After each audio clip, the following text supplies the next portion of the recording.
Bringing your jump on, Sitting the sides. sitting in on my desk.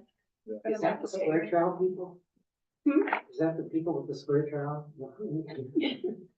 I love square Rectangular. trowel. Don't knock square trowel. I do too. No, I don't. Mine is so worn, the It's not. round. My first one is, pointed. Yeah, they've got that big triangular one they call it. Yeah, it was given to me by one of the other two cones. Yeah. Had that thought. Nice. I still have that. We are live. Note, having heard that we are live, I call this hearing of the Archaeological Review Committee of April 25th, 2024 to order. Roll call, please. Chair Eck, Present. Vice Chair Pierce, Present. Member Bechtel. Present. Member Treese, I understand will be arriving, and Member Wong. Present. Mr. Chair, you have a quorum. Thank you. First item considered is approval of agenda.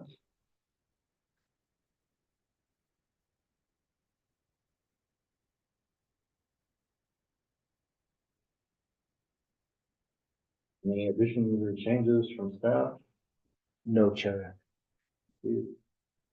Committee, Move to approve the agenda. my second, moved and seconded, all in favor signify by saying aye. Aye. Aye. All opposed? Hearing no opposition, motion passes unanimously. Approval of minutes from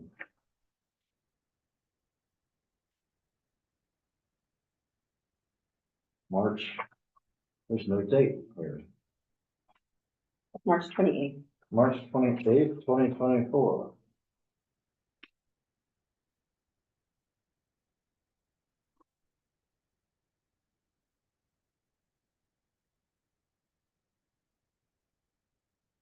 Committee, anybody have changes to make? No, nothing for me. Nothing. No committee members having changes, we could have a motion. Mr. Chair, I move that we approve the minutes of the meeting of March 28th, 2024. Second. Moved and seconded, all in favor signify by saying aye. Aye. Aye. Aye. All opposed? Hearing no opposition, motion passes unanimously. Matters from the floor. Everybody's looking at you, Ron, you're the only one here. I would say no. Okay. There being no matters from the floor, old business. Seeing none, we'll move on to new business.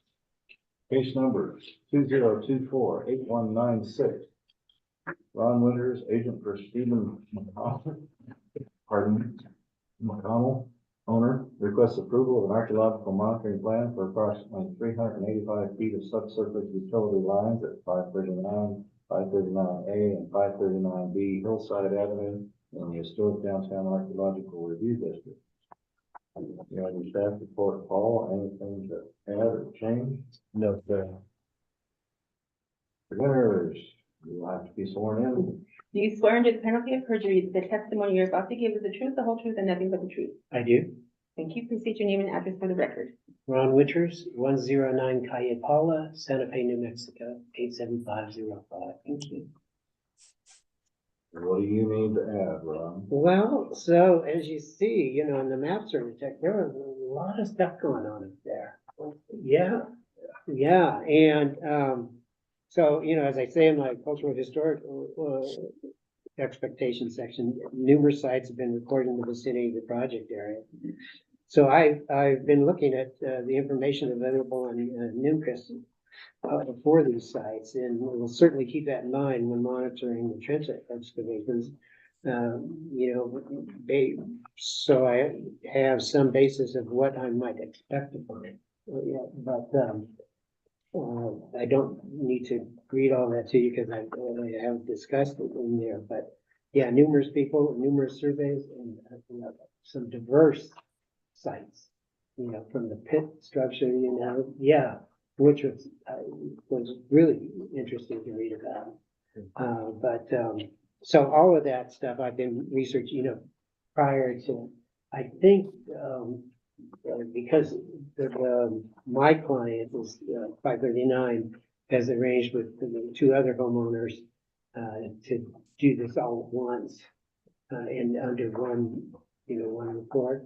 And I think it's not going to happen till June 1st, according to him, when he can get everybody on board and not have tenants, in their houses and stuff. So I have some time to really look at this, before I go to the field. And like I said, I've been looking at all that stuff available, but I think maybe even you'll get the site plans, not just the reports. That's all. New members. Number one. I had, no comment on that, but I will say that if you're pulling reports and everything, there's a site up there. Called Diaper, Oh, yeah. that's gonna be.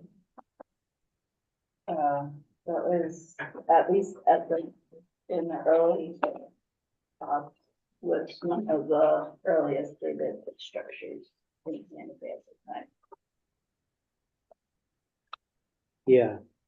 I'm familiar with that. Site.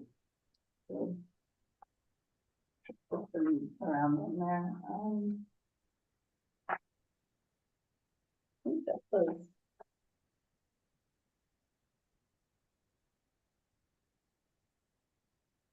Oh, it was. Come back if you think of anything else. Member Pierce. Yeah, thank you. Ron, I'm glad you mentioned site plans because that gets to the one comment I had.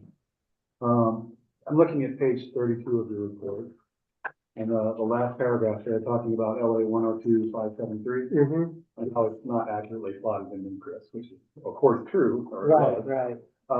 However, I would encourage you to get the actual site plan. It was already available online. I downloaded it. Okay. There's the map that came with it. Oh, good. And it took me about 10 minutes of research to find out where it was and that's the site boundary. That's what it actually looks like. Oh, really? So, yeah, with that little 10 minutes, you could have said that the site is actually located on the east side of the same road, right? I mean, that's Very the good. project area, right? Yeah. Well, like I I looked said, it up. Yeah, I hadn't delved into Yeah. it that deep, but I have some time. but, yeah, because I was looking, I went ahead and corrected that site boundary, but that's what it looks like now. Fantastic, yeah.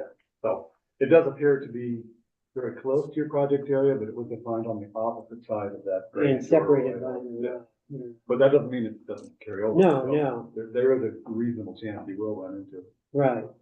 Oh, And make sure fantastic. you familiarize yourself with 102-573. Oh, no, and that's what I, So yeah, always good that if you don't trust the big circle, to go find the original site form and maybe the map in there is better than what we have. In this case, it certainly was. yeah, no, that's terrific, and so you made adjustments to, Yeah. yeah. Yeah, sometimes it's a circle because we just didn't have good enough graphics to correct this, but in this case, it was pretty. Some of it had to do with the site size. Well, the way the circles were created in the first place, way back in the day, this was the 90s, Right. was you just typed in a UTM coordinate, right? That created the center point. And then you put in the longest dimension, and that would make the circle. So that's Right? what I thought, That's how this came about. yeah. So, the center point could be off, and so the circle is off, and also it's a circle, it's a big one. Right. And I say that caveat, because I mean, especially in the downtown, But you're right, your site plan is essential. I would love to go in and clean up every one of those circles, and I will before I retire. I- It's a long, I long think that slog. is an admirable, that's an admirable. I started, the Already problem, started some of it, yeah. the problem that happens is you start just working on one site and then you discover that a survey boundary is actually offset, so then you have to pull the reports for the survey boundaries that Yeah, you've yeah. discovered. Oh, And it's like Pandora's never-ending box. Yeah, it definitely does take you down the rabbit hole. It Still worth it doing. really does. It's Yeah. definitely worth doing. I started doing it during COVID and because I wasn't in there. Right.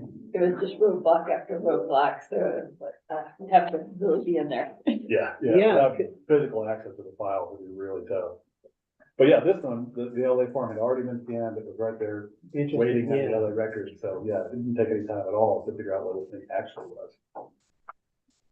Yeah, because I hadn't gone, I just looked at the Nimcris, this basic site information. I hadn't taken the next step, but as I said, if they're not gonna, if I'm not gonna do field work till June, I have time to, build on this background.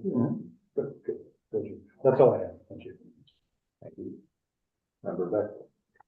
I would just want to see some of the historic aerial photos of that area, Okay, just because this is a recent development.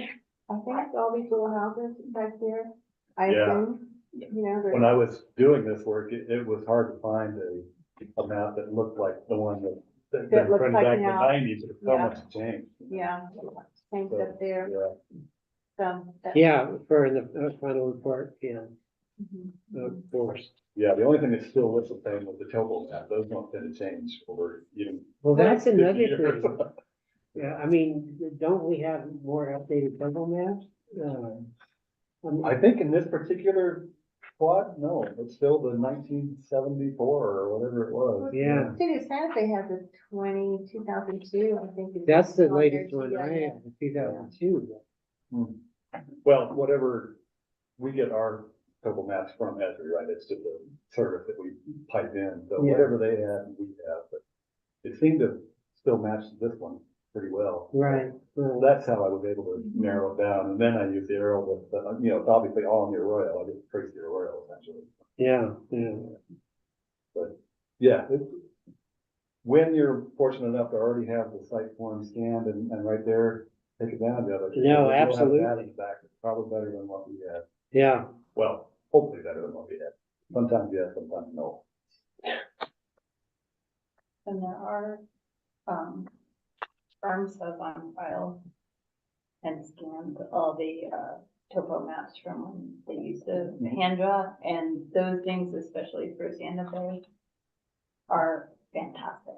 Oh, really? So if you can always say, hey, can you either correct the shapefile, like send some requests from member support and say, can you correct the shapefile for.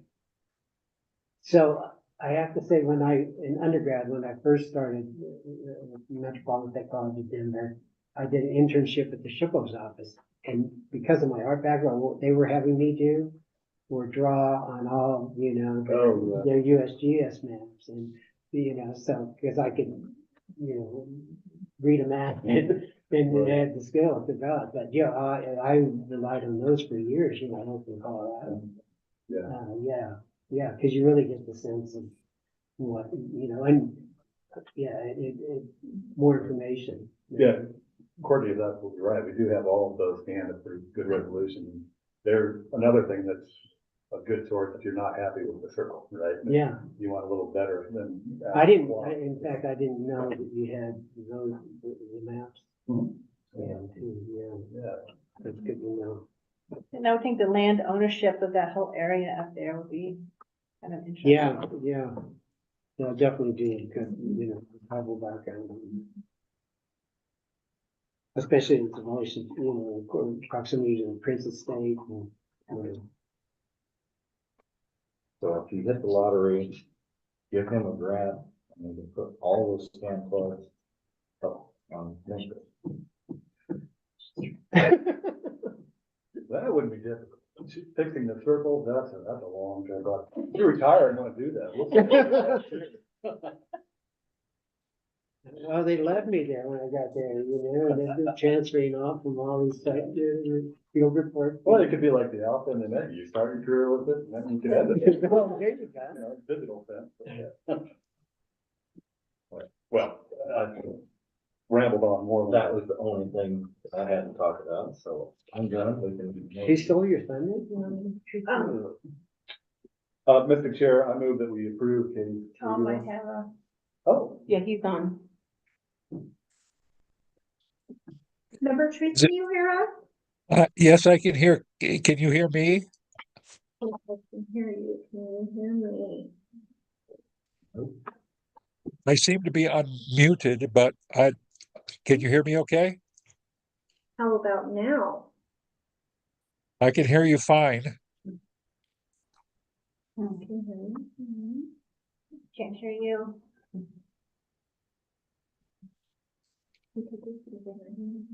Hello? Hello?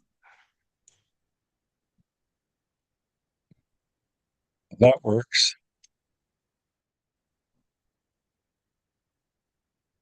Well, I don't know if I'm being heard or not.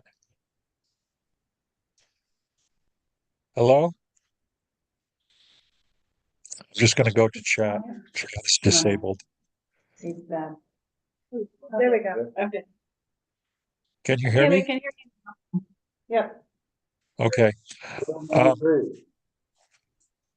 Hi, everybody. Um, I'm looking at the route of the uh, trenching. It's pretty circuitous. I mean, it goes all over the place. Is there a reason why it's not more direct, or is site conditions depending upon how those?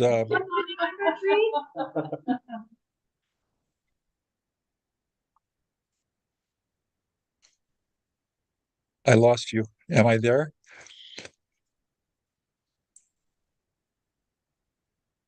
Is it only this diagram? Yes. Oh, it probably has to do with, utilities, with land ownership. I don't know. I mean, Uh-huh. I would think when they're doing it, it may very well be more direct than what is shown on this. This is what I received from the client.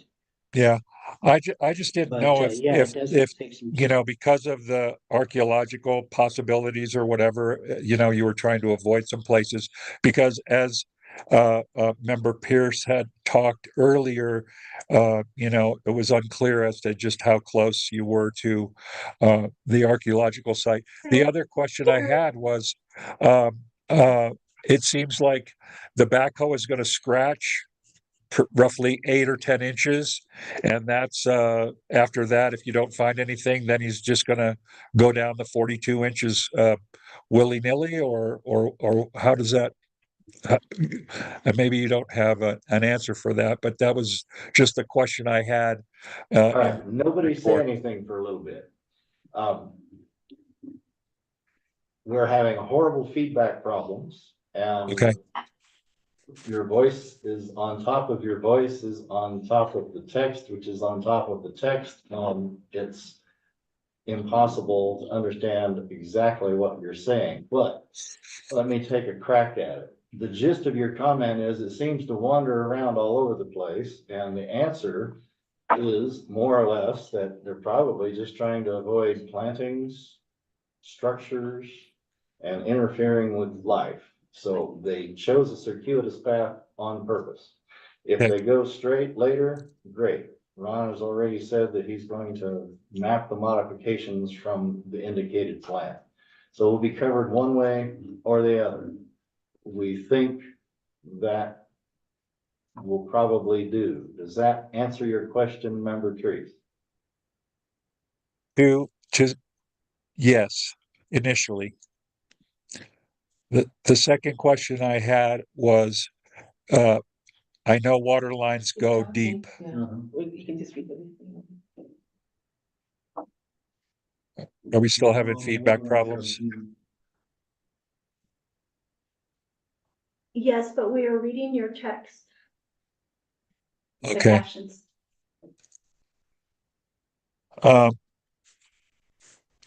The depth of the trench is stated at 42 inches, and there is an initial scratch to get through an initial potential deposit dimension, I guess.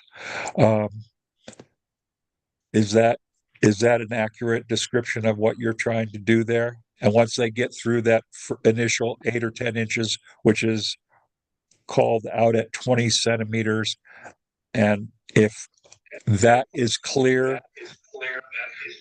then you'll go down 42 inches.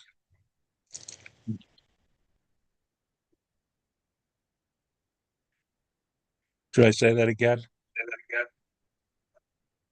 Please don't.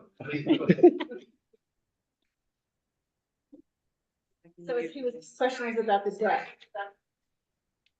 Yeah, it was mostly about the depth of the trench. I know, understand that a water line has to be Water deep. is, 36 inches. I mean, freeze line. Freeze line. Freeze lines, Yeah. 36 inches, yeah. So they'll be, at least that. I'm trying to think. If I got from him the exact depth.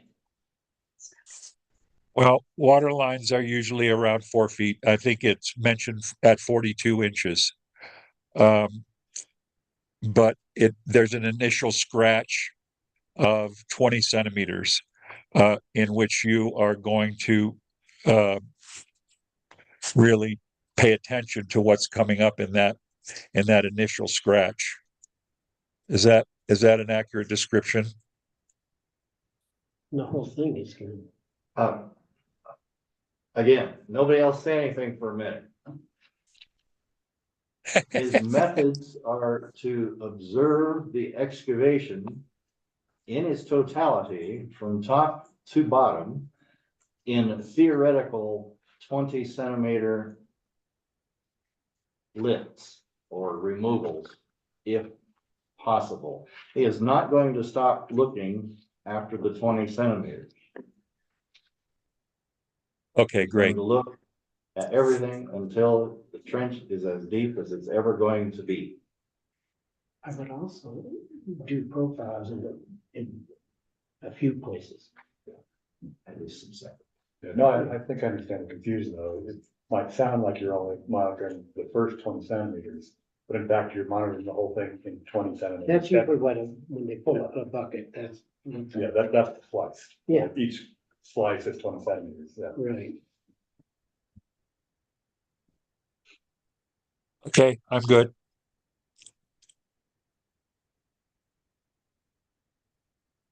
Yeah. Okay, sorry about all this, member trees, because the system just is not working. But it seems like if your question has been answered, we can now entertain a motion. Yes. Yeah, okay, all good. All right, Mr. Chair, I move that we approve case 8196. Ron Winters, agent for Steve McConnell, monitoring plan for 385 feet of subsurface utility lines at 539 Hillside Avenue. Second. moved and seconded. All in favor signify by saying aye. Aye. Aye. Unanimous. Fire. Motion passes unanimously. Thank you for doing it. Oh, yeah, yeah. Appreciate that. And thanks for the info about the maps. See you next month. Thank you. I have a good one for you next month.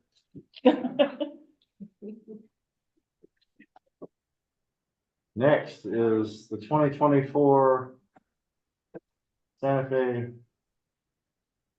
Heritage Awards.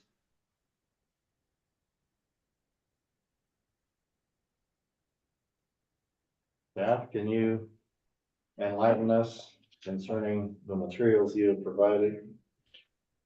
Yes, thank you, Chair. So we have two options available for you. We have gave you two nominees to choose from. We're going to do it a little bit differently this year. You can choose one or the other or both. I think both should be able to have the opportunity to be awarded, so that is an option for you. Good, that was gonna be my first question. I kind of like that one. And that's the vote. I don't know who came up with this, but I love it. Yes. First of all, both individuals deserve it, and I also appreciate the subtext of the message it sends. So I won't say more about that on the record, but I like Thank you. Thank you. Yes. Right? Thank you.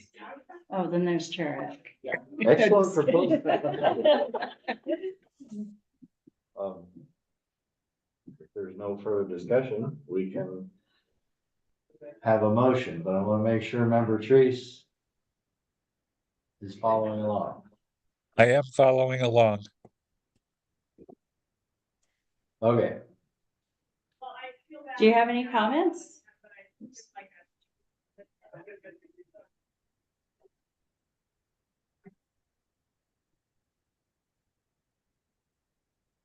Member Trace, do you have any comments?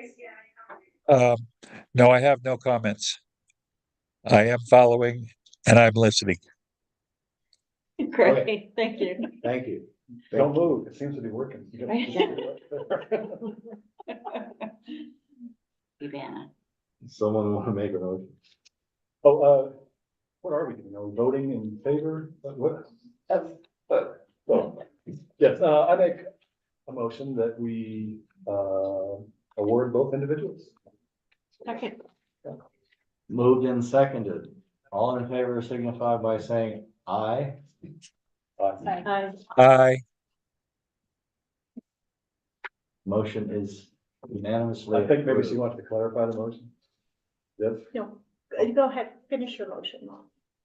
It's done. We've actually already voted, so. Okay, Yeah. I just wanted to follow up that the awards will be May 9th at 5:30 PM at the San Miguel Chapel. And I would like a volunteer to be a presenter for the Or two. archaeological work, or two, to present our award nominee. Any volunteers from this board?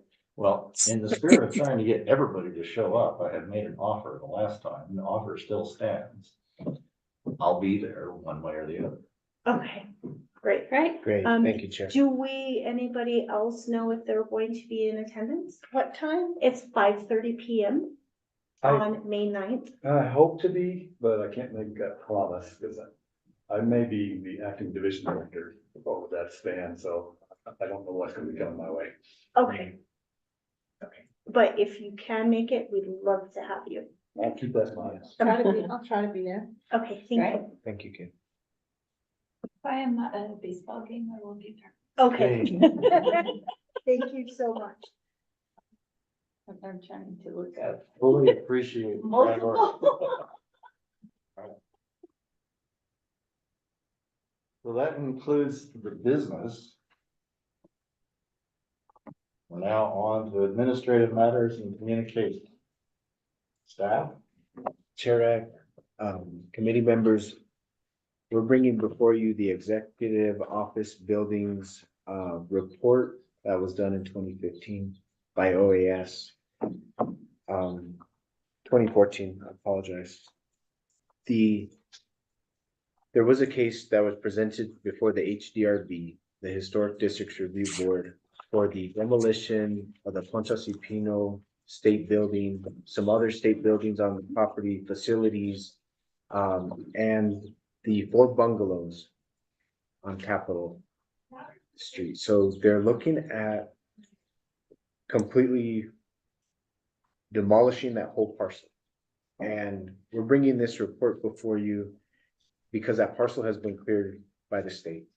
Not the entire thing. Weren't they gonna preserve 2 or 3 of the houses along what would be the southeast corner, I think, across from the Capitol building? They're in an appeal process currently, and it's in the special committee.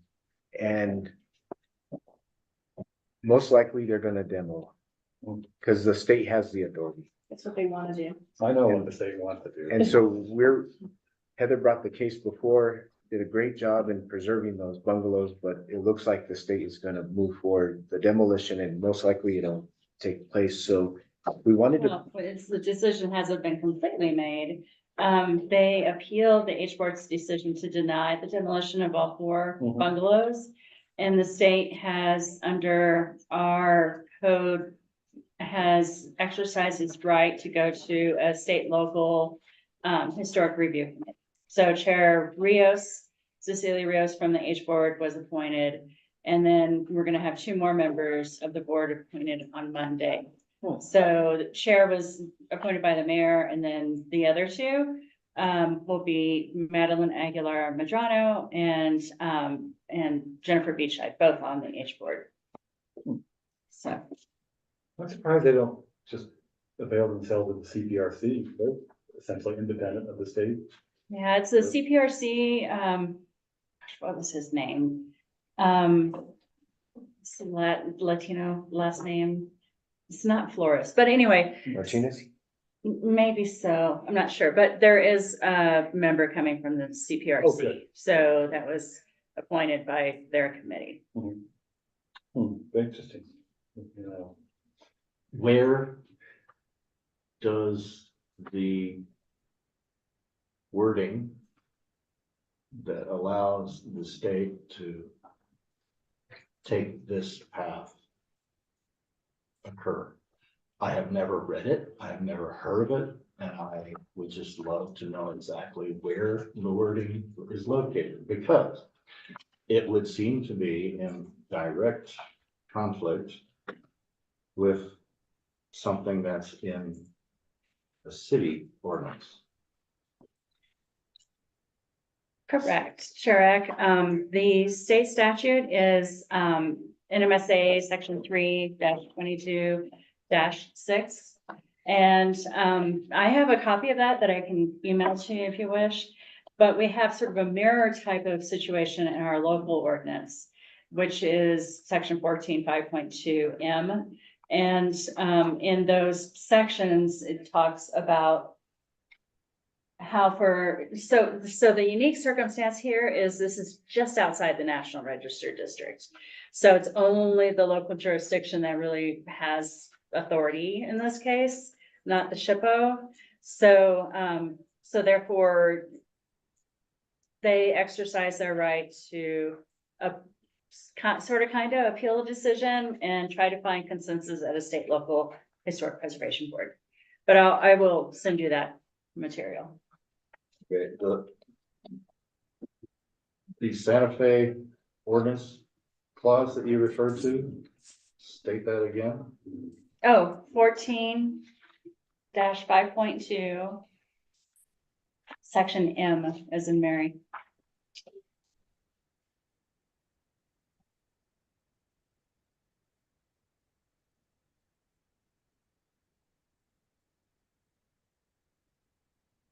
Love to know what that actually says. Can you just read it? Because I can't seem to find it. I can go to here.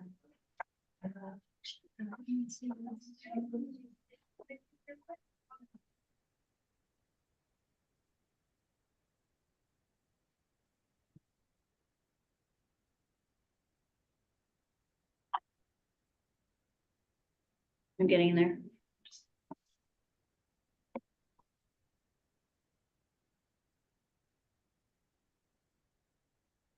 It's always all the way at the bottom of the ordinance.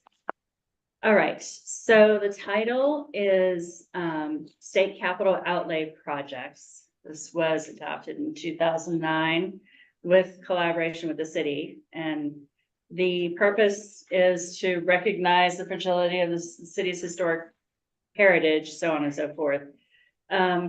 State capital outlay projects in historic districts shall be carried out pursuant to the procedures set in state statutes 3-22-6 NMSA 1978 and subsection 2, where there's a whole bunch of procedures in a manner that is harmonious and generally compatible with the design standards set forth in subsection 3 below.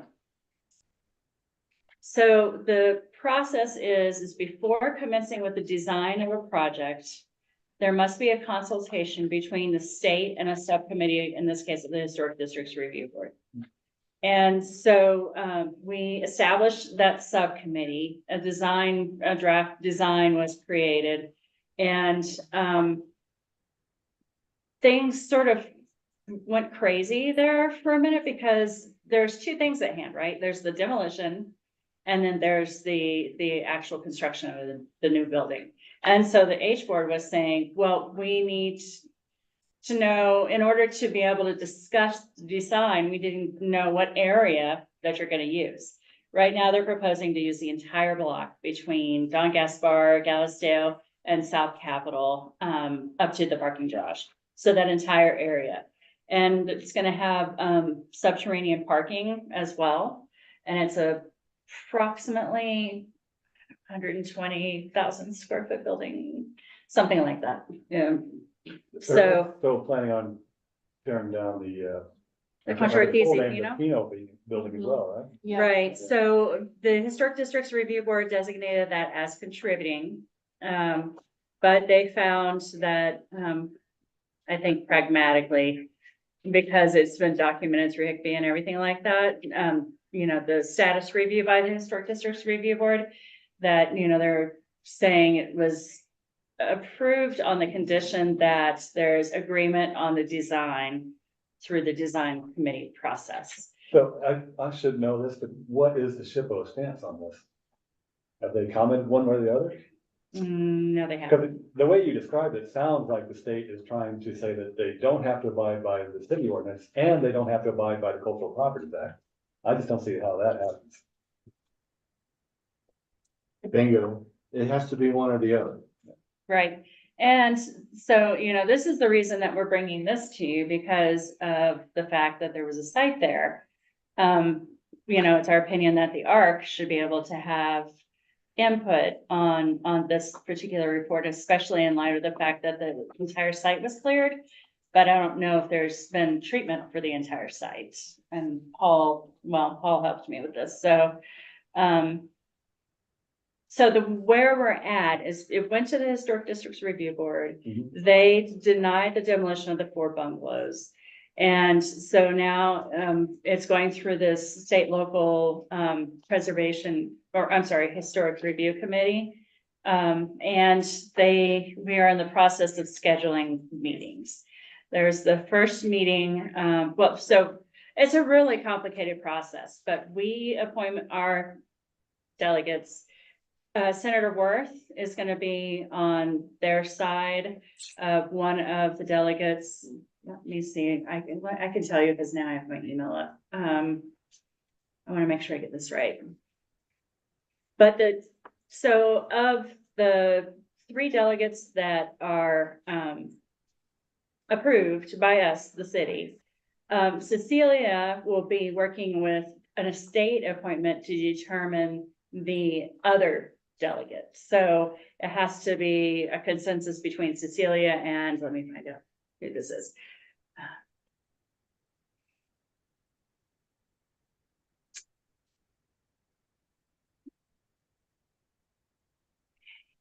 So they will be meeting on Monday, and I'm looking for the names really quick.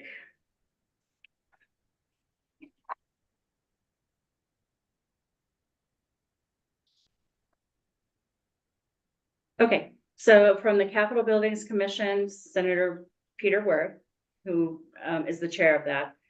The Secretary of GSD, Ana Silva. The SHPO is Michelle Inzi. And the CPRC, once again, I can't remember the name, it's not in this email. So, but anyway, the CPRC did appoint a member. So the field work was done in 2011, I believe, and the report was provided in 2014, 2015. Yes, sir. Okay, the question at hand is, was the data recovery done in 2011 sufficient to clear the whole parcel, right? What was the determination at the time? They Did SHPO say that? SHPO clear. Okay. Mhm. Okay. Was there, I didn't get the chance to read the report, was there a commitment to maintaining 2 of the bungalows in the reports? That probably wasn't part of No, project. it It was wasn't all part of just that, okay. subsurface. Behind right, it, was between the Concha Ortiz and the bungalows, In the is where hotel. they did, Yeah. all The that. trenching. Mhm. I remember that well, having to walk across boards to get across that parking lot from the garage to the. Oh, yeah. Oh, yeah, I remember when it was open, yeah, Mhm. yeah, but. This thing in front of us makes it painfully clear that a whole lot of archaeology was done in a certain area, which does not include all of the site as the site is defined in an archaeological sense. The site is much bigger than the site of the construction currently proposed. So no, the archaeology for the undertaking has not been completed. You're saying because the boundaries are to the edge of the sidewalk? Or, Well, this 2011 project didn't cover the entire project area that we're talking about now, It didn't go as far as those bungalows. Mhm. So, I mean, they did a very good job of describing what was in their footprint, but that footprint does not cover the entire project now, right? So the question is, what else is out there outside of what they did in 2011? And I did read, I don't think I marked it, that, they did look forward to seeing what was underneath the parking lot at some point. These archaeologists, Yeah. they did talk about that. They're still waiting there.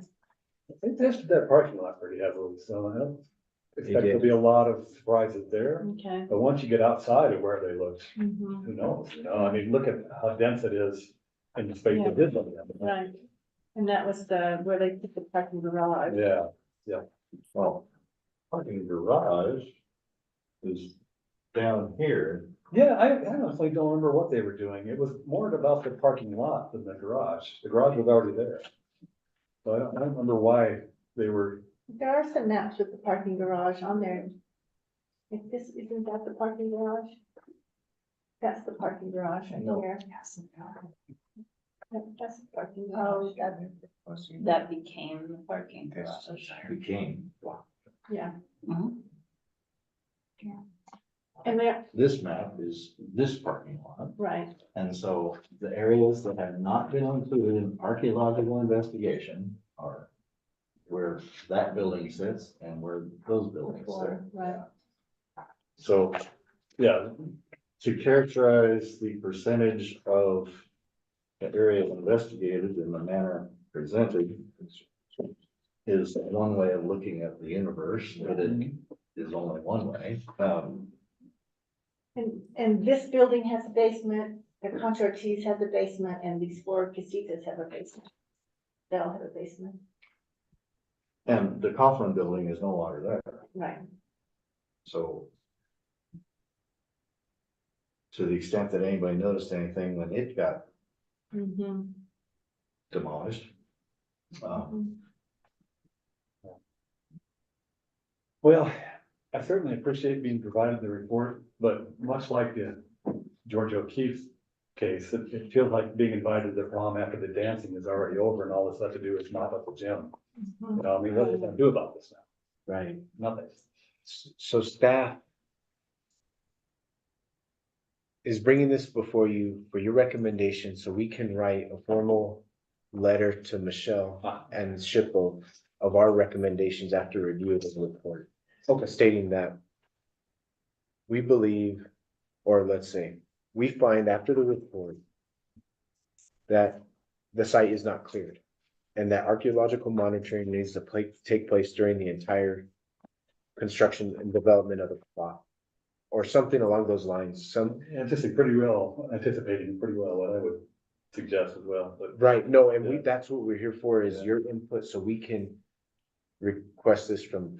That's the context I was missing. It felt like it was just information after the fact, but this is to inform what you guys will bring to that ad hoc committee, I guess, yeah. And we would ask that, once the draft letter is formulated, that, the ARC review it, Chair Eck sign off on it, we will sign off on it, and then submit it to Shippo. But what kind of time frame are we talking about for that to happen? Next, Cause I didn't read it yet. I need to go back and read it now. it would be in the next 60 days. Okay. Okay. That gives ample time to read through it and have an informed opinion instead of the gut reaction. Sure, Thank you. but that's what we'd like to do. And one other thing, is that Cecilia Rios is going to make a recommendation as to that 3rd member. And I don't know if anybody from the ARC would be interested in serving on that committee. Well, a couple of us really can't because of obvious conflict of interest. Right. The other members are certainly welcome to. I'm on the design team for the building if it ever gets going. So I don't feel like I should, Yeah, that- Part of that cuts that down to just two. yeah.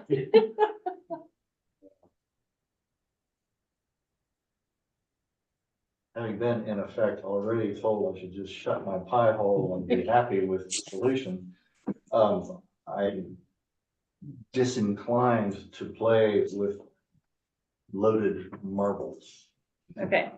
Well, and then, I just wanted to give y'all an opportunity to be nominated, so it's fine. But Tom? Are you interested? That'd be a good one. Sure. I mean, it'd be, obviously, I think it's, it would be a massive project. I'm, trying to speed my, construction company toward retirement so that I can, delve more into, interesting projects, and this would certainly be one. I don't have the conflicts that, some of the other, members have. Um, I just don't know if I have the experience for being a member of that committee. Well, it's somebody that is involved in historic preservation. You don't have to be, or a committee, it's basically a community member. You don't have to have that credential right now. The meetings would be probably 4 or 5 meetings to discuss things. It might be a bit intensive, but that it's not gonna be hugely intensive. And so this is a recommendation to Chair Rios as well as to whoever else that is from the CPRC. And so then, it may or may not happen. But if you would like to have your name put in, be happy to do so. Sure. Okay, great. Thank you.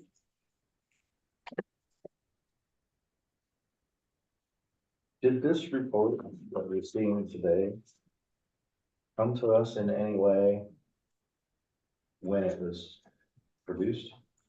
I don't think we reviewed this. I would have been on the committee by that time. I don't remember, but that's not a guarantee. But lots of things I don't remember. It would have come in 2014, I believe. And didn't we have to get the report because we didn't have it? I had to, oh, that's right. I requested from Bridget for the report.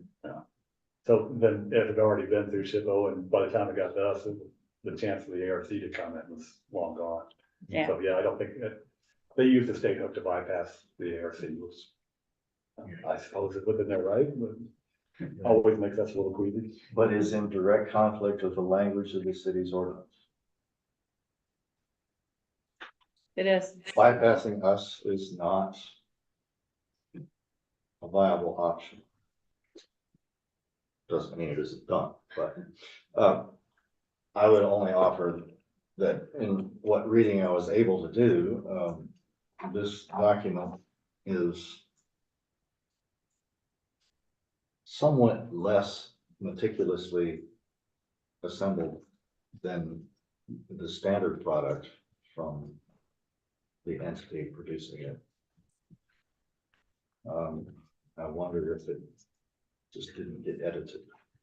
There was a previous report that I read that Matthew Barber did, maybe from 2008 or before. It was more helpful than this was. Yes. I don't know if it had anything to do with it, but I think this is about the time that Matt left. So, yeah, so he may have been trying to wrap things up in a hurry. That's why.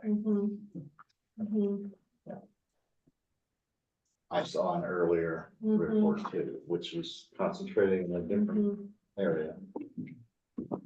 But I learned a lot about the neighborhood and that this seemed to just kind of draw out in a different way that I didn't quite understand. Yeah, normally Matt's description of the, the history of the area he's working in is outstanding. This is just average.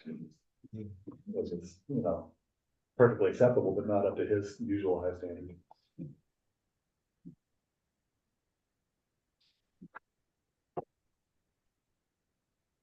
Okay, So there will be a recommendation from this committee then that, the archaeological work needs to continue or to be done under, Well, I imagine that we would probably make a decision one way or the other at the next meeting on what we're gonna recommend. Is there time to do it that way? Chair, Member Pierce, I believe so. I believe in, also, I'll start working on a draft letter. So you'll also have that for review. And So you then, can bring something to it rather than making it up on the. right, you'll have something to review and then your recommendations, we can add more into the recommendations or take out however you see fit. No, that sounds good. I'll bet you'll get 95% of it in the first try, so let's do it that way. Yes, sir. Yes. Thank you very much for doing that. Yes, sir. Okay, next. The next informational item that we have is we are working on the code rewrite. And we brought before you today our current work on the code. Heather, Nicole, myself, we're going through this word by word, verse by verse, and if you have any questions, comments, revisions, remarks, anything you would like to see in here, please let us know. We're working on it now. Email us and we will put it in here. Right now we have, And we can send them a PDF so that they can redline. yes, and I'll send you the PDF that we've been redlining. That's a good Okay. idea. So the copy I had all of your copies. I think. Good, Yeah. good. So No one that, else's, and then, but they seem to all be yours. well, they're talking and I'm writing. I got you, okay. So we're all talking, okay, Very good. we're putting it in. So in that PDF copy that you have with our comments in there, you're seeing exactly how we're thinking and how we're moving forward on the document. Good, so yes, I didn't know I that. wasn't able to print it, but I did have, one of your comments struck me in particular. You were talking about how difficult it is to enforce the requirement that they turn in reports on a timely basis. And I do appreciate how difficult that is, but also how important it is. It right? is. Some of these things are languishing for 15 or 20 years. That's just not acceptable. Right. By the time that report shows up, everything about it is long old. Right. So whatever we can do to put some teeth in there and make people comply, then we should. Now, I know 6 months is not gonna work for data recovery, so maybe you should think about amending the requirements based on what kind of activity it is. You know, like a simple survey or monitor, yes, 6 months. If it's a full-blown data recovery, 5 years, Yeah, but not 10 or 15 or 20. Right, so that was the only thing that jumped out at me from perusing it. I haven't had a chance to go through it line by line, but I noticed that right off the bat. And we do have an enforcement option in, that, so the archaeological the preliminary investigation is done. And then once a monitoring plan is adopted, then they can pull a building permit. Mhm. So is that, correct me if I'm wrong, once they do a monitoring plan, then they can pull the permits, right? No, after they get the ARC clearance from the monitoring report. Oh, Then from they the can monitoring pull the- report, the okay. permit. Cause I was thinking, to get that final report, and we need to go, Paul and I need to talk more, but about what that requires is maybe we can, one of the things we can do is just hold up the certificate of occupancy until that is submitted. And that, depending upon the scope of the project, would be a good at least 6 months, because they have to go to permit review and all of that sort of stuff. Well, but like in this case, I mean, this thing, even if they had been really I guess they were on the ball comparatively. They did the field work in 11 and published it in 15. That's pretty good for data recovery. especially. But we have certainly seen other ones that, 15 years later, you still don't have a report. And by then, what can you do? You're not gonna hold up an occupancy report, permission for 15 years. Yeah, so that won't work, Right. yeah. Yeah, so all you can really do is essentially banish the contractor. And you Right. have And I to, think that ought to be a viable option, or probation or something, right? Mhm. You as a archaeological contractor, if you cannot get your work on and it becomes a pattern, out you go, and your permit revoked. what I would say on that is it should perhaps be the company. You mean the proponent rather than the contractor, or? No, so, you know, you can get hired Oh, I see what monitor. you're saying. Yeah, we and permit individuals, but really we're after the company. because you yeah. can then have monitored and be like, okay, I have all this documentation, Right. and the person you're working for says, oh, I have no money to pay you. Yeah. That's it. Yes, good point. Well, the Um, other thing I noticed was that when an agency is struggling to get a report done, they can come to the ARC and ask for an extension of that period. They Mhm. ought to be doing that, and they're not, right? We need to, that falls on us to enforce that. And Chair Eck, I was wrong. Heather was right. When they go, they get the monitoring plan, then they can pull permit. Right, sorry about that. I was I wrong. was having terminological I was difficulties. like, wait, what did I just say? That's Yeah. totally because- wrong. I'm sorry. Sorry, Heather. An approved plan means we're going to build it. Yes. And it's too late to do anything about it as soon as it's built, and then we get a document later that tells us what happened. And it's only in the case that if they find something and let you know that you and one member of the committee gets a chance to go take a look at it before it goes away. I had a comment about the monitoring plan as well, because it looks like, and this may be a misread on my part, but it looks like if you read that if the approval of monitoring plans no longer rests with the ARC, it would be with the city, with you guys in the land use division, and I've got big problems with that, not to be obnoxious, but Yeah, that one kind of stuck out to me too. Um, Actually, Ron's case tonight was, I mean, you've got a monitoring report, it covers all the bases, but there was a little bit of homework that he didn't do that could have made it much better. And the way this is written, we'd be ceding responsibility for overseeing that to you guys for administrative approval instead of coming to us. We'd just like some guarantees that you would look for those same issues, right? but even like boring versus excavation, Yeah. like, I mean, that. I kind of feel like, I mean, in terms of monitoring, the plan is the most important part. We should move that.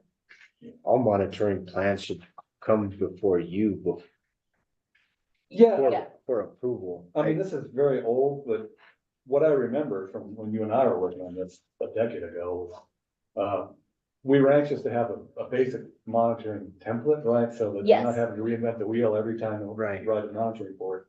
We don't need the full-blown cultural history every time, that kind of stuff can go. Okay. But the details of what's actually gonna be done and what the methodology is to monitor, I think we still want to see that, Okay. right? We just want to streamline it, right? Oh. So, Yeah, Oh, Yeah. creating a monitoring template, yes. Yeah. So we're in discussion of that, how to create that in a manner for the location, suburban, river trails and historic districts, to create, yes, that's something that we've been.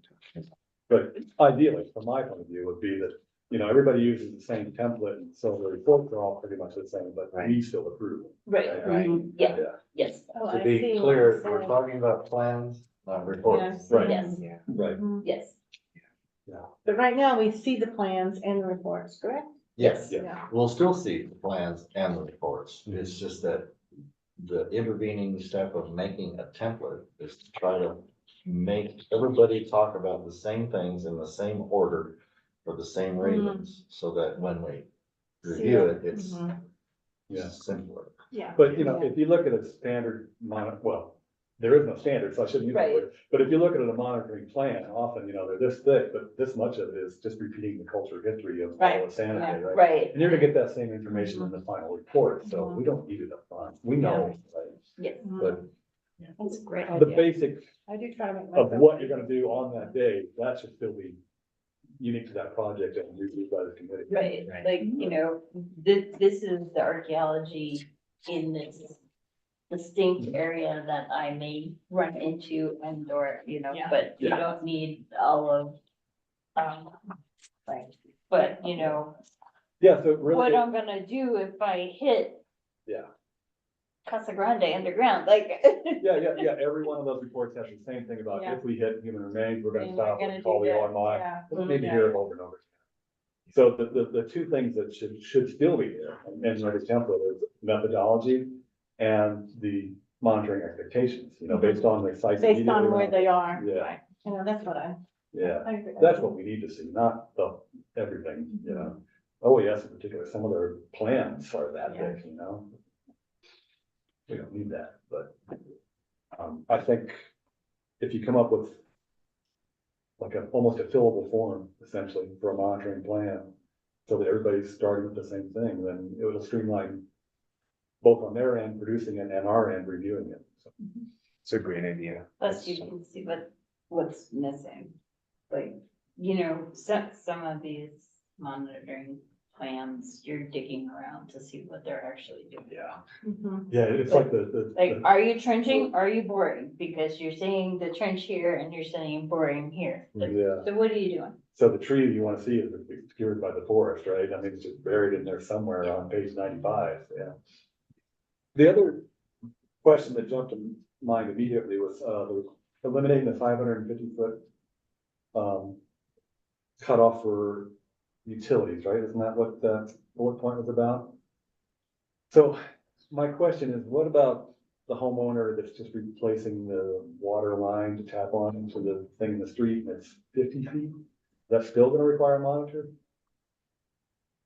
I think that's a discussion, but yes, right now, yes. Hmm. 60 feet in the historic downtown and 550 in the suburban and river trails, yes, it will. It will trigger monitoring. That's in terms of practical impact, that's pretty big, right? I mean, you can have a lot more people having to pay for monitors now. Not necessarily a bad thing, but not something to be taken lightly either. Right. Did you consider just shortening it from 550 to something much less?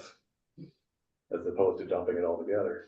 Right, and that's area dictates that one, but maybe we can have that conversation. The location and the resources in the area.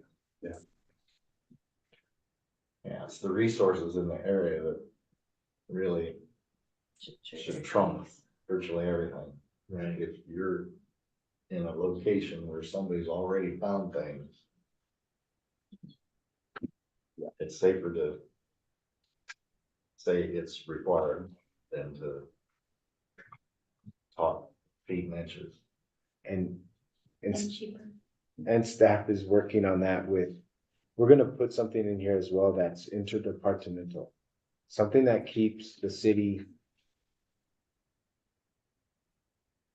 Let's see, especially with utilities, because we're having this issue. Where there's a known site, utilities, it doesn't meet the threshold, so they're not getting an archaeologist and they're hitting into sites, in disturbing sites. So the trench might only be 40 feet, but it's right in the middle of a known site. Right, so Yeah. we're gonna write something in the code that keeps the city accountable for their own work. Hmm. All sites need to be reviewed in some way by land use. Wherever any ground disturbing activities are taking place, so site disturbance isn't occurring, or something along those lines, so we can keep ourselves accountable for our own work. Good, good. Now, I really like this idea, the first one here about the pre-app research coming into the office and consulting you guys. That's awesome. Let's get it in place and make sure people follow it. Right. So one of the things that Paul and I discussed today, because of the water main break over on Lincoln, Washington, actually, is like when holes are dug, typically it's just 60 linear feet in the downtown archaeological district. But there's a huge hole that was dug to fix the water main, like what, 10 by 8 or something like that? Massive. Yeah, and so, what do we do? Can we do something like in cubic feet as well? You're gonna be disturbing more than a certain amount from a cubic foot bases, so maybe you're not extending 60 feet, but Yeah. still impacting a lot. So there's no archaeology required right now in that big hole? Is that what you're saying? Yeah, because it's not, doesn't meet the 60-foot threshold. Right. And acreage wise, And it's no too s- small to be under the, whatever the. historic downtown. And no site is located where that water main break took place, so we don't have any. But didn't we just have an inadvertent discovery of human remains on, was it San Francisco and the Mhm. same kind of scenario? Yeah. Exactly. San Francisco, the one on San Francisco is actually an unknown site with a known burial. And it was a sewer line project, Yeah, and now they're putting a sewer manhole, 10 by 10 by 10. yeah, yeah. So how do we keep them knowing that nobody knew they didn't know there was a site there, and then they're like, well, we're gonna put a 10-foot by 10-foot by 10-foot Mhm. deep manhole, and it's like, well, you're gonna come across somebody in there. And so, and that goes on to another discussion after this one with what the process OAS is gonna move forward with that. But, Cause also, you know, is that the only manhole they were doing?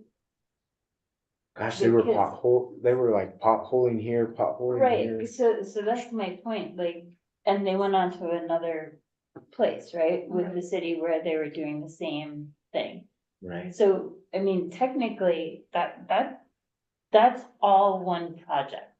Yeah, it's a good point. So Yeah. it's, okay, yeah, you did 10 feet here, and then you jumped down the block a little bit, and you did another 10 feet. That's a cumulative thing, so that should kick it in, because Otherwise, that's- you're subdividing your projects to avoid the threshold. Yes. Right. That's Mhm. what it boils down to. That's the Yeah. practical effect. and they, Yeah. and they did it in a manner where, oh, water's doing their own thing, and their line's running right through, right, and their locates are right there. We're only doing 20, and we're only doing 40, so we don't need Yeah. archaeology. Right. It's like, That's but you guys all work under one the same project. public utilities. And my guess is too, if you look at funding or the PO or whatever, it's all done under one thing, which means it's all one project. But yeah, that's a common, I don't want to say cheat, because it's not necessarily an intent, but that's a Right. common problem. Yeah. Where, yeah, they see, we're digging a series of little holes, and each one is its own thing, and none of them meet the threshold, but it's supposed to be looked at as a cumulative project, and if the sum of all those meets the requirement, then it should be monitored. Right. So, yeah, always something to watch for, because it happens. And we gotta put it in, we wanna put it in. Right. Yeah, To keep ourselves even accountable for our own work yeah, with the city. really good.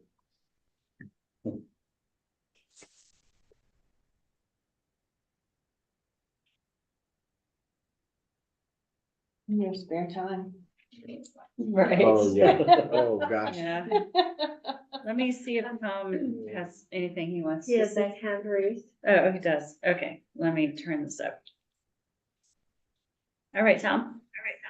I had in skimming this, I'm just stuck on excavations today for some reason. On page 16 of the ordinance, but it's 18 on the PDF. On paragraph 4, test excavations encompassing a minimum, all that part is very clear to me.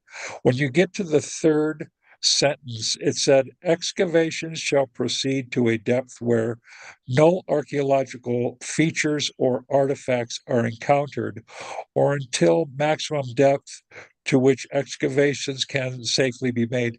I don't understand that sentence at all. Partly it's because I don't know. Well, I mean, I just don't understand what that means. And I guess I refer back to, a couple of weeks ago or the last meeting we had where, there was a possible charred remains or maybe something at a depth of 8 feet while they were digging utility lines. And,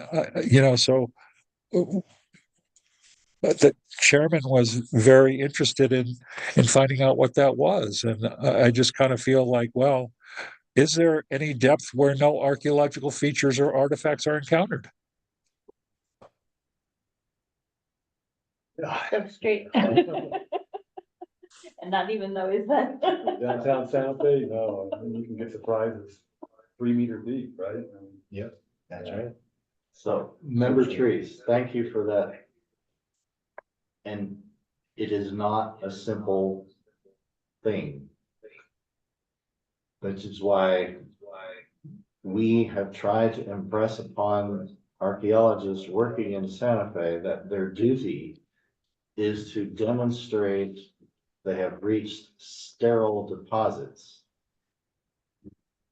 And we've avoided this wishy-washy statement about a depth where no archaeological features or artifacts are encountered, because I can do that in 3 inches and go home. And it's not archaeology, it's doing something pro forma to meet the letter of the statement in the ordinance. We've got to get away from talking about objects and talking about knowledge. We've somehow got to establish that excavation shall proceed until evidence of sterile deposits are encountered.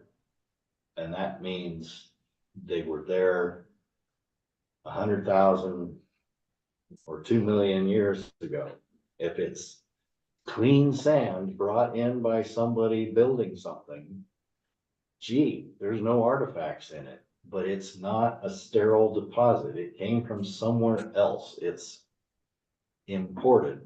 It is itself an archaeological feature. It's something that shouldn't be there. So just because it doesn't have artifacts or features in it doesn't mean you're done. It has to be demonstrably sterile. It has to have been in place and no evidence of human activity whatsoever within it. In Santa Fe, much of downtown, that's when you hit the Santa Fe River gravels. They've been there for 60,000 years, and great big boulders, yeah, it's sterile.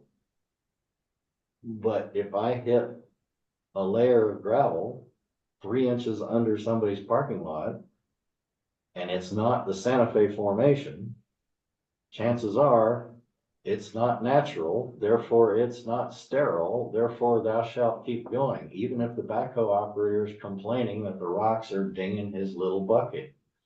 You got to go deep enough to know something. And I would point out also that there is no maximum depth to which excavations can be safely made. You just need to dig a bigger hole. So we've got to get away from this concept of, I went to OSHA minimums and stopped. That means you didn't do your job. You can dig a hole 80 feet deep. You just can't get into it under OSHA regulations. But I can stand on the edge and take photographs all day, and I can fly a drone into it and take pictures of the profiles. I don't have to get in there, but I can still do my job. If you have to dig a hole 80 feet deep, and that means you disturb the entirety of your project area, the whole city lot, so be it. I don't care. You have to either do it or make a reasonable argument as to why you cannot do it. Yeah, otherwise you might as well just say, stop digging at 36 inches. Exactly. Which we all know is not enough. No. Right. I tested a site in Santa Fe where OSHA came and pulled me out of the excavation unit. Because it was up against a fence, and that was how much space I had to excavate between the roadway and the fence line. So then I took a 6-foot auger and I augered until that handle was at the base of my excavation, which was already over 1 meter deep. think it was at 170 when OSHA came and said, you're out. And I was hitting charred corn remains at the bottom of that, where I couldn't go any further. So So the probe was 4.5, 5 feet? it was taller than me. It Oh, was yeah, 6 okay, foot 6 tall foot, auger. So, yeah, so then the full depth was at least 9 feet or more, right? Yes, which side? So, yeah, there may be situations Gallery where, two or if you're an alley or something that you just don't have the opportunity to spread horizontally, but when you do, you should, right? It ought to be required. bench it out. So what I'm saying is, and everybody kept saying, well, you've done this many buckets of nothing. And you've gotten nothing, you should be done. And I was like, yeah, there's like a piece of a shirt.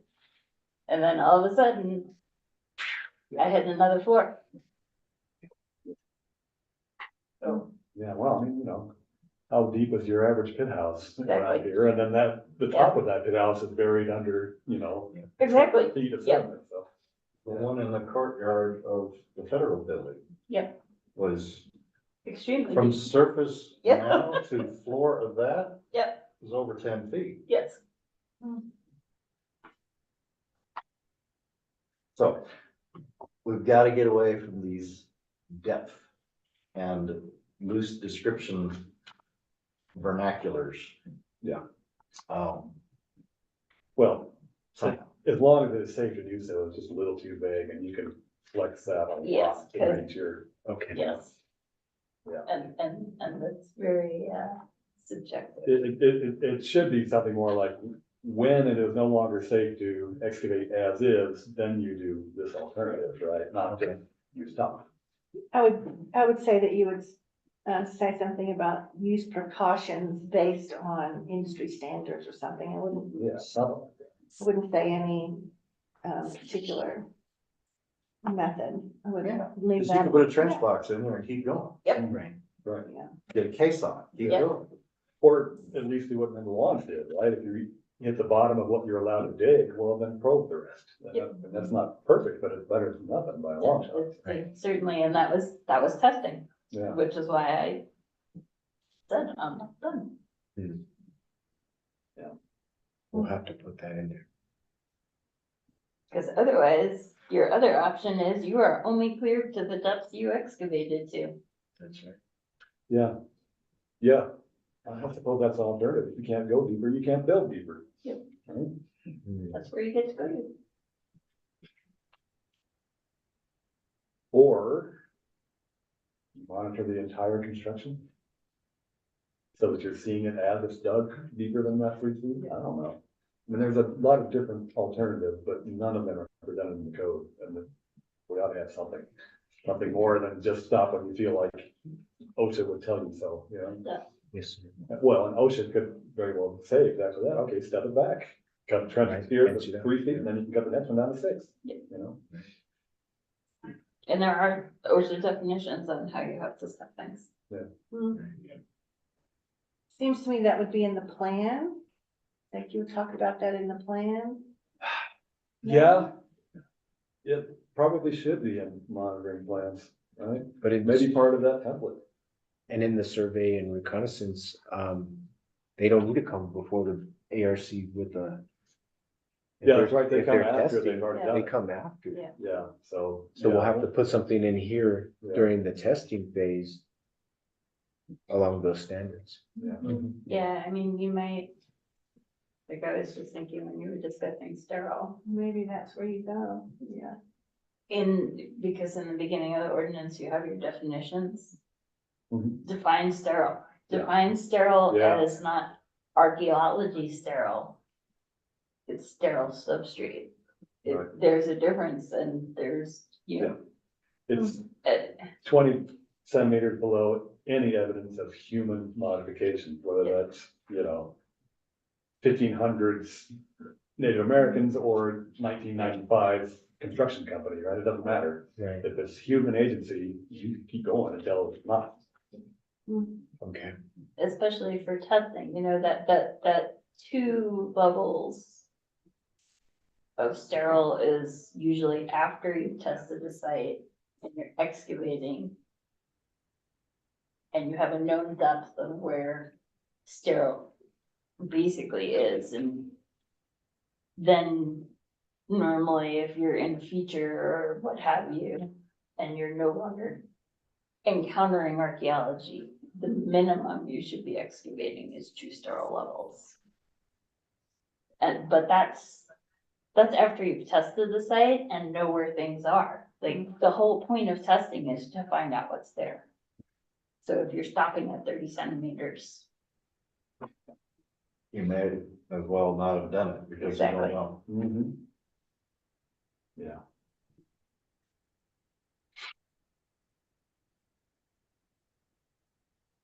And there are certainly a lot of unmarked cemeteries all over town that you would not find going 30 meters deep.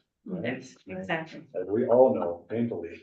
Right. Yeah. gosh, I just The haven't. one I'm in right now, if you have removed the top meter,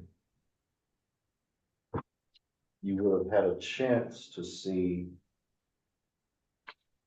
10% of the feature. Mhm. You have to go to about 1.5 meters before you can actually see a majority of the feature. Yeah. And scraping away asphalt and base course and a little disturbed garden soil doesn't quite cut it, you know? The answer is deeper.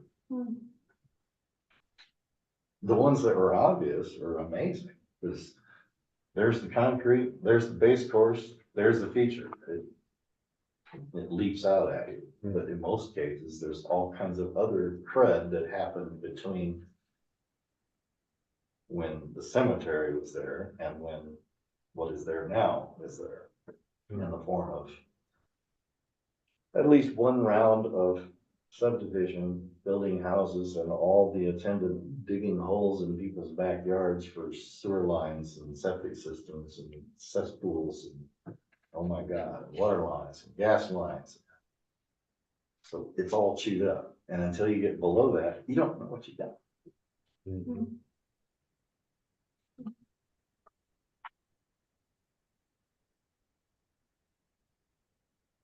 Another thing I wanted to ask about here on the list you provided was, consistency between 50 years and 75 years. Are there some instances where it does say 50 years? Yes. There's, Okay. it's inconsistent and we want to move towards the 50 years. That's exactly what I 75 think, years. yeah. If there is ambiguity, you need to resolve it, then go with 50 because it'll match the requirements of the state and other Right. people, right? Yes, right. Yes. Well, not just the state, the federal The federal government, government, right? That's part of the NHPA. That's been a big controversy. And and that must have been there for years, 75 years old. And you see that in older text, but now Yeah. it's more of the standard 50 years old. When was the code originally written? Was it 79? 84, I thought. Oh, okay, yeah, 83 or 84, I think, yeah. A 50-year-old requirement was pretty well established and well known even by then, so I don't know what the city was thinking, but it would have been easier in hindsight just to go with the flow, you know? Yeah, I 50 wonder years. if it was, I've thought about this a lot, because I have issues. I was trying to figure out if it was more that they didn't want sort of, or they were more interested in the archaeology, like the prehistoric archaeology. Yeah, The yeah, I get you. more recent, It's hard to so- think of 1974 as archaeology, but it is. Yeah. So 1900. Member Treese has his, hand raised. Yes. Yes, I was just trying to absorb that 50 versus 75 myself and thinking, well, possibly Tierra Contenta there wouldn't be any development in Santa Fe, basically, that almost wouldn't be open to that 50-year time period. And I'm just wondering if that would need to be, refined in any way, shape, or form based on, once again, where it's located in the city.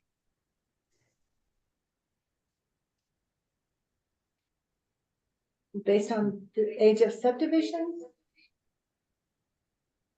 Beg your pardon? Based on the age of subdivision? I didn't quite understand the question, I guess. Yeah, um, what am I saying? The 50 to 75 year, whatever that is in reference to, is that dependent upon what part of the city it's in? No. Well, 50-year guideline, it's a federal guideline, right? So anywhere you're dealing with federal undertaking, federal property, that is an across the board thing. But, just because you're calling something that's 15 years old, potentially significant, does not mean it is significant, right? That's something we determine case by case. And a Yeah. lot of I'm sorry, you're just gonna say, but if it's older than 50 years, you gotta at least account for it, right? That's all it is. Yeah, okay, so that answered my question.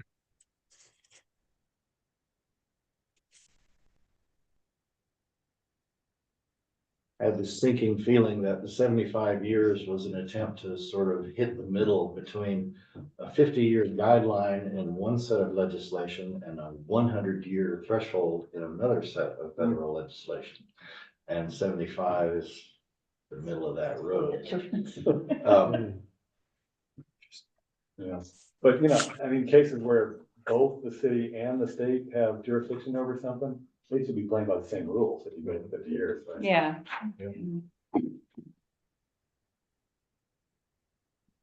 So did we want to go over comments that you all might have at the next ARC? Sure, yeah. Or, we can go further out if you wish. We do have time, so. Maybe could we like. 60 days on this one? Well, Maybe actually, could we just like do a section at a time? Cause I know it's not a lot of pages, but it's a lot of thought. Yeah, It working is. with even a page or two takes a while, So, kind of like Michelle is doing with the Right. survey, Yeah. we'll take a section or two and. Right, so for the next, say, 3 meetings in a row, just take a section at a time, something like that? Well, what do you mean by section? Yeah, that's That- variable, yes, right? it Yeah, is. some of them are many pages and some of them are paragraphs, so. Here, section 1 is fairly short, section 2 is enormous, and section 3 is just a couple of pages. So maybe what we could do is. At the close of each meeting. Look at how big a section is and say, okay, for the next meeting. We can cover this and this or what that works. Well, and also, I mean, clearly they don't have a lot of comments in some sections and they have many comments in others, so it's a question of Yeah. content too, right? For instance, section 1 in this draft is approximately 8 pages. And folks thought that was a chewable bite. We can aim for that next time. Yeah. And maybe we can just go to a certain subsection. Sure, yeah. Try to equalize it a little more, yeah. That's good, great. But yeah, I mean, for the first one, section 1, it's just talking about qualifications. Seems like a nice little manageable slide. I just don't know how, if we do it like that size, how long it's gonna take. So, would that be 3 meetings, 4 meetings, 6 meetings? I don't think we have a clean plan yet. There's just one thing that I want to let y'all know. Remember, a while back, we were talking about maybe incorporating a lot of the archaeological changes into the code updates for phase 1 instead of waiting until phase 2, since much of it is more technical in nature and only impacts archaeologists, not necessarily the public, except for how much they have to pay. So, potentially, so what, the schedule is right now is to, in the fall, start adopting that phase 1 of the code. So if we only get through some of it, we can at least incorporate, Mhm. you know, but hopefully we'll have a solid amount of recommendations for the consultant to be able to do stuff with phase one. But we can always wait until phase two. It's just, it would be another year. And a half. So we'll have a meeting in May, June, July, August, so at least 4 or 5, even before that first deadline. I Right. think that's plenty of time. That's the adoption deadline, or we need to have these? So we were looking at starting the process in September, but you know, it has to go through several committees. It goes through planning commission, as well as council. So, but I think we're at September right now. We're starting that process, and a lot of this is technical, so, I'm not sure that we need to have much outreach with this, other than show it on an agenda. That's it. So, Or maybe the archaeologists that use the ordinance regularly that come before us. yeah, Yeah. But you want this to be written by September? Or Well, to before provide that? comments. yeah, provide comments Which as which to, is really responding to the draft changes, right? The Okay. parts that are highlighted. Okay. yeah, I mean, I suppose you could introduce things of your own, but it's more likely that we'll make comments on what Paul has already prepared. and there is an opportunity here where, we can do a Conveo site where everybody can go in and comment and see each other's comments.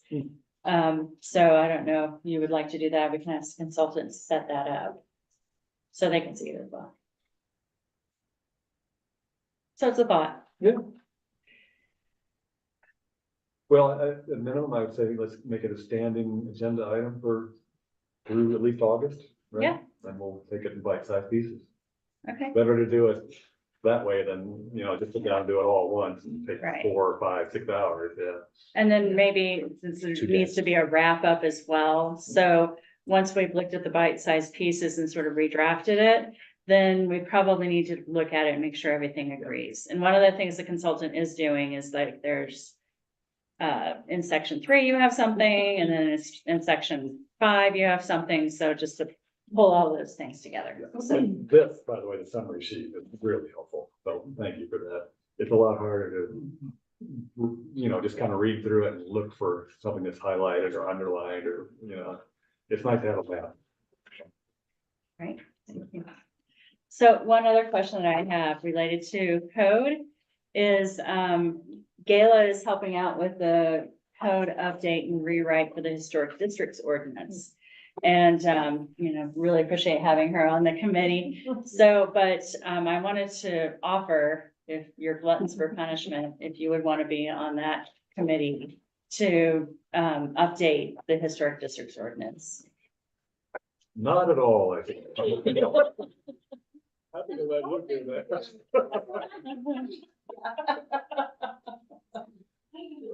It's dense. There's, Yeah, yeah, I think this is enough for us, yeah, I'm not Right. interested to chew up more than that, but I'm glad you are. Shrek, No, but I can say that I've already run into one thing that is in the phase 1 stuff presented via Conveo for consideration by the working group that's dealing with this code, the land development code, use code, whatever the heck it's called. There are factions who have maybe a first among equals status, who are pushing for the consideration of a whole lot of stuff in phase 1 that everyone had been led to believe would come along in phase 2. So I would suggest maybe not trying to jumpstart too much stuff into phase 1 unless it is really, really tight, polished, and vetted by everybody who thinks they got a part of that pie. I have noticed one thing that's mentioned in phase one language that is a reminder that I've always hated the fact that it's in the code and it's in various places and it's probably in both the archaeological section and in the historic design section. And it's the thing about demolition. As written in what is before the working group right now, which is, as far as I can tell, exactly the language that's in the extant code, it is an HDRB decision as to whether or not something has the chance of causing damage to archaeological resources. After having asked this committee for its recommendations, that is so backwards, I cannot possibly put it into polite words, so I won't put it into any words. This committee is the entity that makes the ruling as to whether or not something has the potential to impact cultural resources of an archaeological nature, period. Somehow, all language in all the subsets needs to be the same, and it needs to recognize the fact that you're talking about something that apparently is under the control of one group and only allowing input from the other group when the subject matter experts are the other group. This is nonsense. If I want to tear down a building, this committee cannot recommend anything other than, yes, there is a potential for there to be damage to archaeological resources in the absence of actual archaeological work. Until you do the work, you don't know. Therefore, you must say yes. Therefore, all demolition permits are in the same boat. Thou shalt not do it until you've done the archaeological work, period. After you've done the archaeological work, this committee can give a different answer, but we can't until the archaeological work is done. Therefore, no demolition permits are issued without this committee being satisfied, period. That's a nightmare for doing demolition permits. And the age of the damn building, excuse me, I did use a four-letter word, it's on the record. The age of the building being destroyed has nothing whatsoever to do with the potential for damage to archaeological resources. It Right. cannot. It is immaterial and it is nonsensical for it to be in there as any criterion for judging whether somebody needs to consider archaeology in doing a demolition. There has to be some underlying logic in this code, or we don't have a code. And there has to also be some teeth in this code that establishes that the city has control of this code, or we may as well not have a code. We alluded to that in a certain museum's work proposal here. We alluded to that in a certain state proposal someplace else. If we don't have a say, there's no point in having a code. So we should say, yep. 3 feet's good. The rubber stamp committee then. Yeah. Rubber stamps available, pay $5.95 at the door.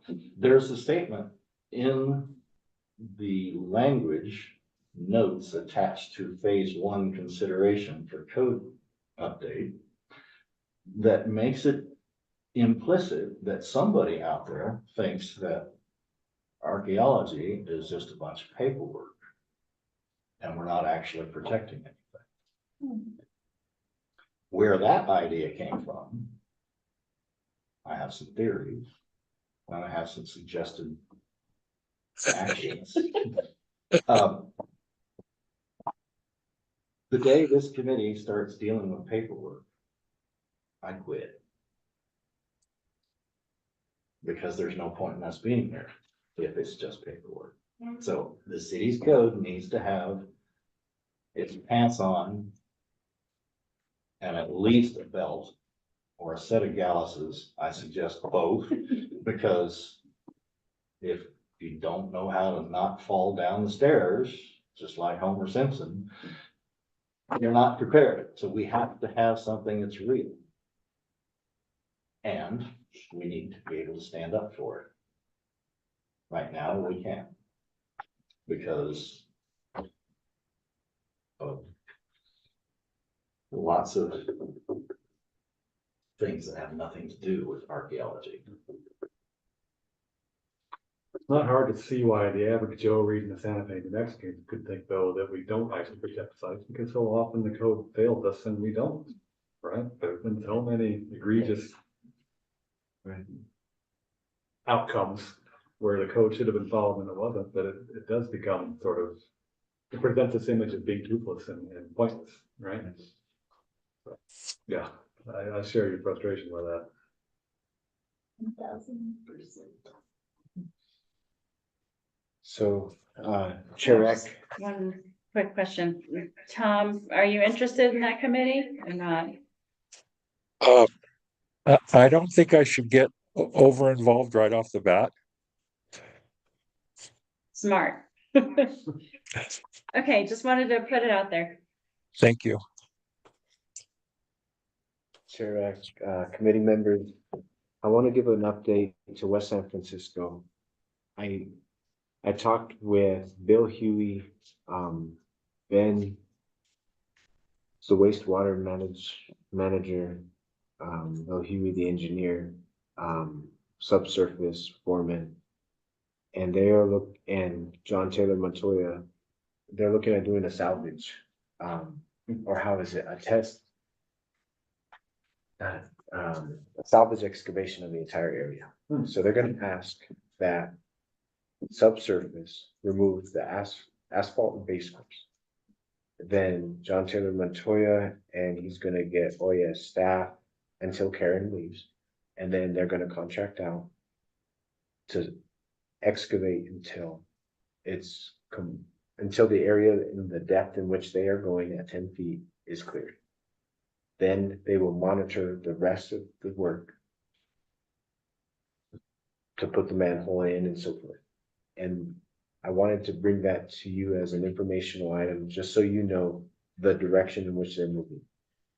John Taylor Montoya will bring a excavation plan to you for review, so you will know exactly what's going to take place and what is proposed by wastewater and water, the locations of their service lines and the manhole, and the strategy in excavating this area down prior to any construction. So that's the way they're moving forward currently. It sounds good. I'm gonna actually see it, but it sounds good. Okay. They're just gonna keep putting barrels over there. Yes. They're just gonna keep parking them up. Yeah, I might be opening Pandora's box, but hey, it's better than doing so with a blindfold on, right? That's what they were doing. And your guidance, suggestions, would be good for us, just to guide John and the city staff, how to move forward. But that's the direction. Well, at the 30,000 foot level, that sounds right to me. Okay. That's all staff has. Okay. Matters from committee members. Oh, We have member entries. Was that matter from in committee. was that in reference to the issue over on San Francisco Street? The manhole? Yes. Okay. I just missed the reference, that's all. Thank you. Any matters from committee members? Nothing from me. Seeing no hands raised or other indications that there is a matter we need to consider, we can move on to the next item on the agenda. Mr. Chair, I move that we adjourn this meeting. Second. Moved and seconded. All in favor signify by saying aye. Aye. Aye. Motion carries unanimously. We are